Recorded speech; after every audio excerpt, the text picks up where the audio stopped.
Shalom Aleichem, everyone. I'm Daniel Reich. I have the great honor to have grown up in Edison Highland Park community. I had my Ofer Fidoti, and it's really great to be sharing Torah once again with all of you. I want to just share a thought from Parshas Noach that is a fundamental idea. The Torah says that when that of course HaKadosh Baruch Hu tells Noach that the Mabul is coming, that the flood is coming, and he gives him time to prepare the Teva, to let everyone know. And we know that then Noach went with his family into the Teva when it started to rain. It is exactly what it says in the Torah. That they all came into the Teva, Noach and all of his children and his wife and all of their children.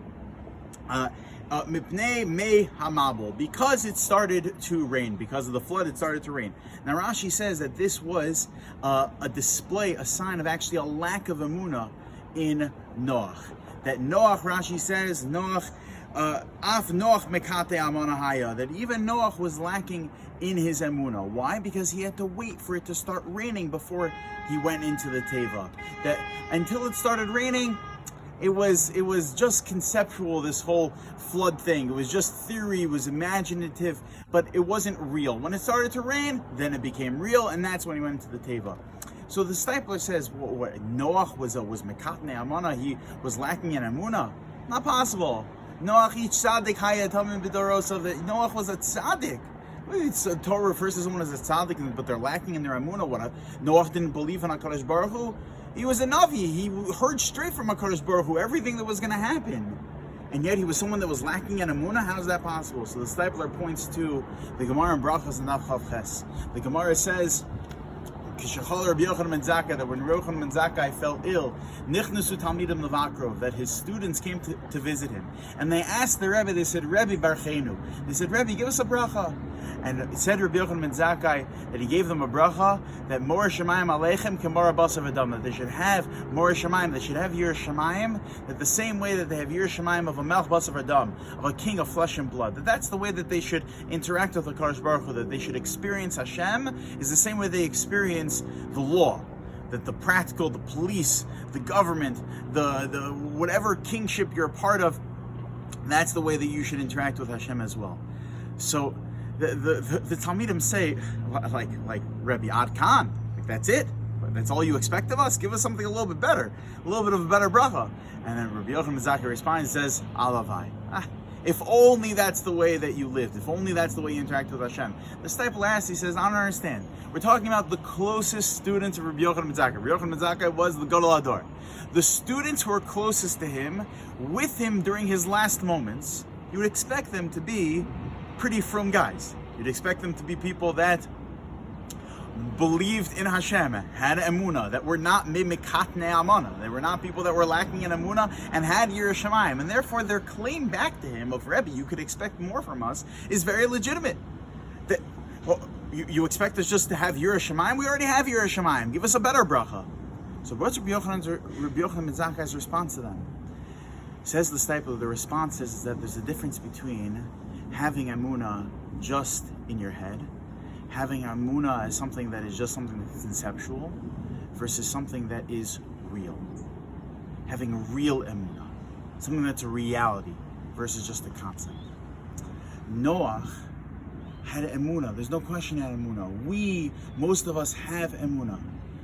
But that emunah is something that is a concept. It's in our minds. It's something we know.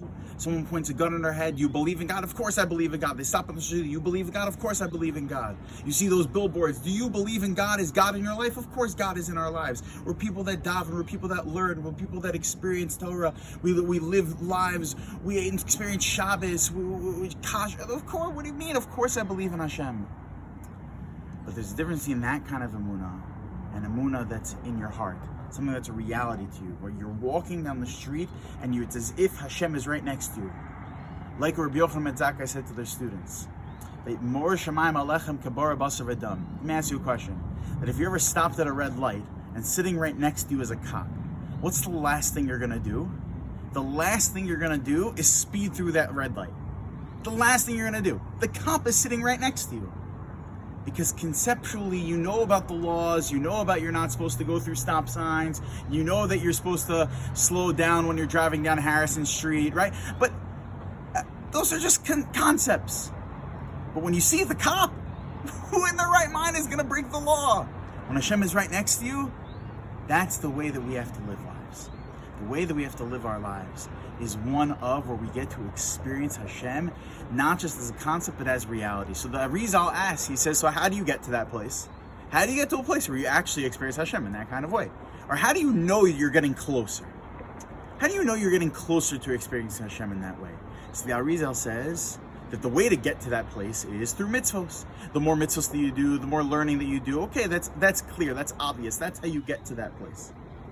Or the Rambam says the way you do it is by looking around you, by looking at the beauty, by looking at, you look at the ocean, you look at all these things. So that is the way that you get to bring Hashem to your life into a real way. You see the majestic elements that Hashem has in the world and His creations. It says the Arizal, so how do I know that I'm getting closer and closer and closer? So he says it's very simple. That if you believe that Hashem is the one that's passing out the schar for the mitzvahs that you do, that He's giving out the merit for all the things that you do that are positive in the world, so then every single opportunity you ever do a mitzvah, you're going to run to it. And then when you actually do the mitzvah, you're going to be jumping for joy. It's going to be like you just won the lottery, because you know that Hashem is the one that's giving out the reward. Versus that if you schlep to do a mitzvah, if you schlep to daven, if you schlep to learn, if you schlep to go help somebody, so that is a telltale sign that you need to pick it up a little bit, that you're part of the Mikatnei Amana. But a person who is exalted, is enthralled by the fact that they get to do mitzvahs, that they're overjoyed by the fact that they get to do mitzvahs and learn Torah, so that's how you know that you're starting to raise your emunah to that kind of a level. So I just want to give everyone a bracha as we begin already the second parsha of the year, Parshas Noach, that this should be a year of growth, mechayel achayel, going higher and higher in our avodas Hashem, despite everything that's going on in the world, being able to recognize the Yad Hashem and to bring God into our lives, not just as a concept, but as a reality in our hearts, in our families, with our friends, in our community. Wish everyone a beautiful, beautiful week and a beautiful Shabbos.